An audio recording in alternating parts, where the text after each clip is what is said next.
Hari Raya Idul Adha 1442 Hijriah masih diperingati dalam suasana pandemi COVID-19. Untuk itu pelaksanaan sholat Idul Adha pun terpaksa hanya diadakan di rumah masing-masing. Hal ini juga dilakukan Gubernur Sumsel Herman Deru yang hanya melaksanakan sholat Idul Adha berjamaah bersama keluarga di Gria Agung Palembang. Kegiatan sholat Id tetap menerapkan protokol kesehatan yang ketat dengan memakai masker, menjaga jarak, dan tidak menimbulkan kerumunan.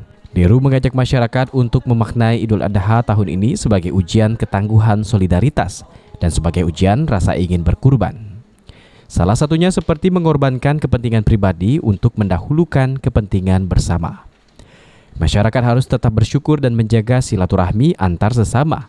Meski masih dalam keadaan pandemi, Idul Adha tidak akan pernah hambar meski dirayakan dalam keterbatasan.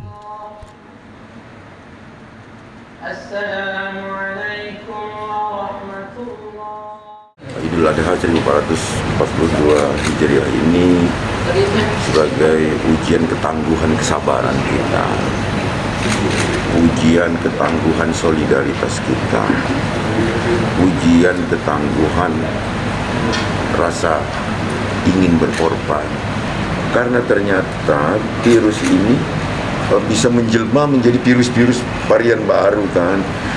Untuk melawannya kecuali dengan stamina yang baik dan protokol kesehatan. Berpendirian teguh untuk kita berprokes yang baik, yang benar, yang disiplin.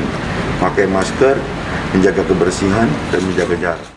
Lebih lanjut, Deru mengingatkan masyarakat untuk terus disiplin menerapkan protokol kesehatan dengan memakai masker, menjaga jarak, mencuci tangan, serta menjaga imun tubuh agar tetap kuat dan mampu bertahan di tengah pandemi COVID-19 ini. Okta Alfarisi, PAL TV.